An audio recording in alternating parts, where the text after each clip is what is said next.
I am Nic Stone, author of Dear Martin and Odd One Out and a bunch of other stuff that's not out yet. I remember in high school I met three characters who were African American, and they all had really sad stories.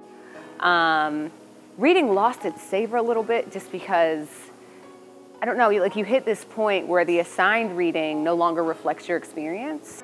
That is sad to me. And I eventually did start writing because I wanted to rectify that. And I wanted people who are in high school to have the stuff that I didn't.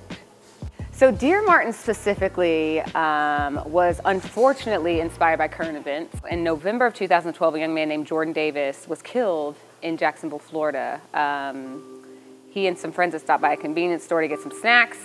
They had their music turned up loud in the parking lot. A guy pulls in next to them, a white guy pulls in next to them, was unhappy with both the volume and type of music they were listening to. And, you know, within a few minutes, Jordan Davis had been killed by this guy over music. Like that, it shook me up a little bit. So that was kind of the spark for the book that would become Dear Martin. I really just wanted to address some of the kind of underlying issues that lead people to see Black boys as threats before they see them as people. So Dear Martin follows a 17-year-old African-American boy who, after a traumatic experience with racial profiling, decides to start a journal of letters written to the late Dr. Martin Luther King Jr. to see if Dr. King's teachings still hold up now. You watch him kind of go through his daily life dealing with racism, noticing things that he didn't notice before, and writing these letters to Dr. King to process. And, you know, things don't always go well.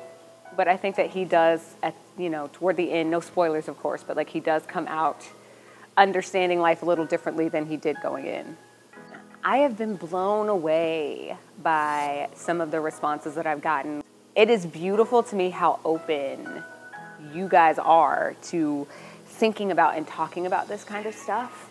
And it gives me hope because honestly, like, I think, you know, you're at the age now where the power is yours. You know, Dr. King was 15 the first time he made a public speech. And I think that it's such an important time.